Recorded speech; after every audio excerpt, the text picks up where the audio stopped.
안녕하세요. 재료과학. 생각만 해도 좀 어렵게 느껴지시죠? 근데 사실은 되게 재밌는 분야거든요. 오늘은 그 중에서도 핵심이라고 할 수 있는 상태도에 대해 알아볼 건데요.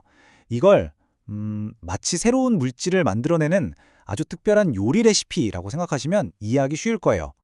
자, 여러분, 혹시 이런 생각 해보셨어요?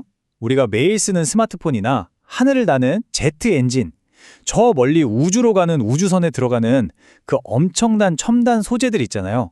대체 어떻게 만드는 걸까요? 그냥 이거랑 저거 섞어볼까 해서 뚝딱 나오는 게 절대 아니거든요. 여기에는 아주 정교하고 과학적인 지도가 필요합니다. 여기, 이 사진 한번 보실래요?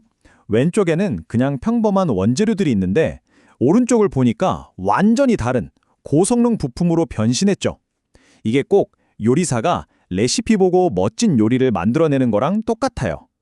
재료 공학자들도 이 원소들을 어떻게 섞고 어떻게 다루느냐에 따라 완전히 새로운 특성을 가진 재료를 만들어내는 거죠.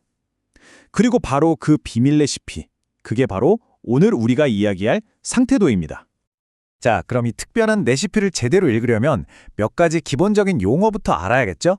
제일 먼저 재료의 아주 기본적인 내부 상태를 나타내는 말, 바로 상, 영어로는 phase라고 하는 이 개념부터 한번 짚고 넘어갈게요. 상이라고 하니까 뭔가 어려워 보이는데 전혀 그렇지 않아요. 진짜 간단한 개념이에요. 그냥 물질이 얼음처럼 딱딱한 고체인지, 아니면 물처럼 흐르는 액체인지, 그것도 아니면 수증기처럼 눈에 안 보이는 기체인지, 이걸 구분하는 말이에요.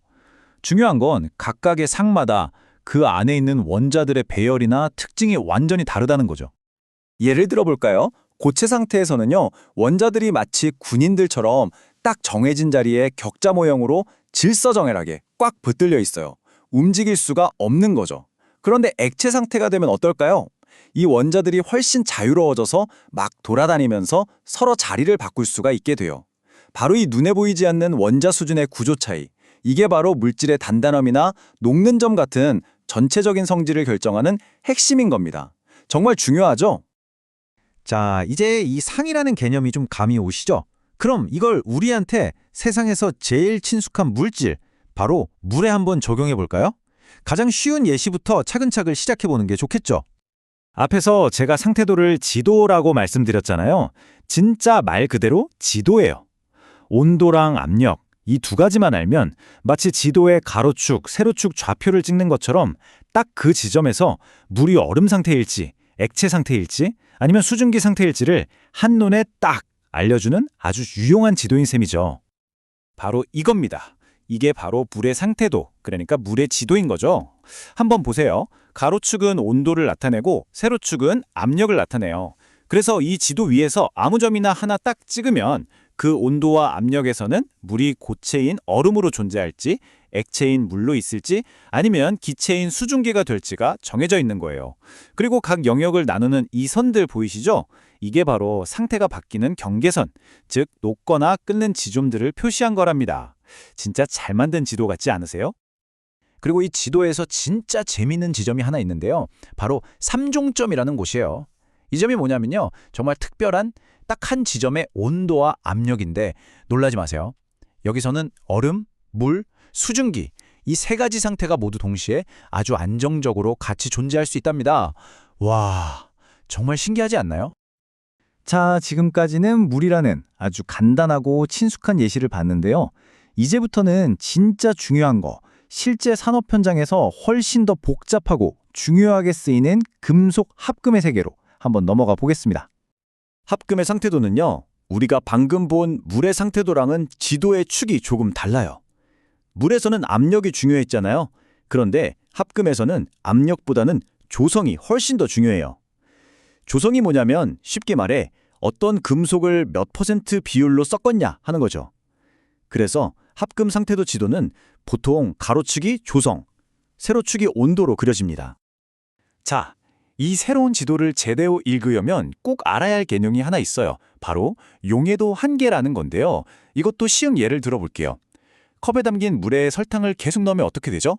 처음엔 잘 녹다가 어느 순간부터는 더 이상 안 녹고 바닥에 가라앉잖아요. 금속도 똑같아요. 한 금속이 다른 금속을 녹여서 품을 수 있는 최대량이 정해져 있거든요. 그 한계점을 바로 용해도 한계라고 부르는 거고요. 상태도에 있는 중요한 경계선들이 바로 이 한계점들을 쭉 연결해서 만든 선이라고 보시면 돼요. 네, 바로 이런 모습입니다. 이게 바로 전형적인 합금 상태도예요.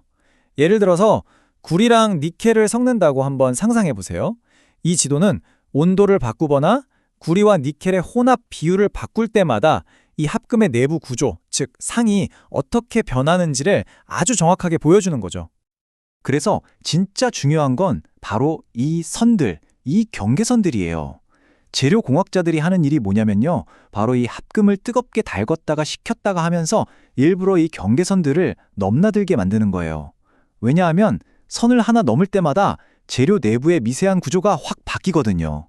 그리고 바로 그 구조 변화를 통해서 우리가 원하는 특성, 예를 들면 엄청난 강도라던가 잘 늘어나는 성질 같은 것들을 얻어낼 수 있는 겁니다. 자, 그럼 이제 이 멋진 지도를 가지고 공학자들은 실제로 어떻게 우리가 원하는 완벽한 합금을 설계해낼까요? 지금부터 그 구체적인 방법을 한번 들여다보겠습니다. 과정은 생각보다 간단해요. 일종의 레시피를 따라가는 거죠. 첫 번째 단계, 나는 엄청나게 단단한 재료가 필요해. 이렇게 목표를 딱 정해요. 두 번째, 상태도 지도 위에서 바로 그 특성을 만들어내는 영역을 찾아내는 겁니다. 세 번째는 뭘까요? 네, 그 영역에 도달하기 위한 정확한 좌표, 그러니까 A 금속 몇 %에 B 금속 몇 %를 섞고 몇 도로 가열했다가 식혀라 하는 구체적인 레시피를 읽어내는 거죠. 그리고 마지막으로 그 레시피 그대로 따라 만들기만 하면 우리가 원하던 바로 그 재료가 탄생하는 겁니다. 여기 이 말이 모든 걸 설명해 주는 것 같아요. 우리의 삶을 이렇게 편안하게 만들어준 수많은 기술의 발전은 사실 적합한 재료가 있었기에 가능했다. 정말 맞는 말이죠? 생각해 보세요. 싸고 튼튼한 강철이 없었다면 지금처럼 자동차가 흔할 수 있었을까요? 이처럼 새로운 재료의 등장이 곧 기술 혁신의 역사였고 그 이야기의 중심에는 언제나 이 상태도를 활용한 재료 설계가 있었던 겁니다. 네, 이제 슬슬 마무리를 해볼까 하는데요. 상태도가 가져온 가장 강력한 힘, 그게 뭐였을까요? 저는 단연코 예측의 힘이라고 말하고 싶어요. 옛날에는요, 새로운 합금 하나 개발하려면 진짜 수백, 수천 번씩 무작정 섞어보고 테스트해보는 수밖에 없었어요. 말 그대로 맨 땅의 헤딩이었죠. 하지만 지금은 어떻죠? 우리에겐 상태도라는 아주 훌륭한 지도가 있잖아요. 이걸 보면 이 금속이랑 저 금속을 이 비율로 섞어서 이 온도로 처리하면 대충 이런 특성이 나오겠구나 하고 만들기 전부터 미리 예측을 할 수 있게 된 거예요. 이게 시간과 비용을 얼마나 절약해줬겠어요? 덕분에 기술 혁신의 속도가 어마어마하게 빨라진 거죠. 이게 그냥 이론으로만 끝나는 얘기가 아니에요. 우리가 매일 타는 자동차의 가볍고 튼튼한 강판, 저 높은 하늘을 나는 비행기 제트 엔진이 그 뜨거운 열을 견디게 해주는 초합금, 그리고 여러분 손에 들린 스마트폰을 작동시키는 아주 작은 납땜 하나까지. 사실 우리 주변의 거의 모든 첨단 기술의 밑바탕에는 바로 이 상태도에 대한 깊은 이해가 깔려있는 셈입니다. 결국 상태도라는 건 인류가 지금까지 쌓아온 재료에 대한 지식과 경험을 집대성한 위대한 지도라고 할 수 있습니다. 자, 그렇다면 이런 질문을 던져볼 수 있겠죠. 우리가 아직 그려내지 못한 미지의 지도에는 과연 어떤 놀라운 능력을 가진 미래의 신소재들이 우리를 기다리고 있을까요? 상상만 해도 정말 가슴이 뛰지 않나요?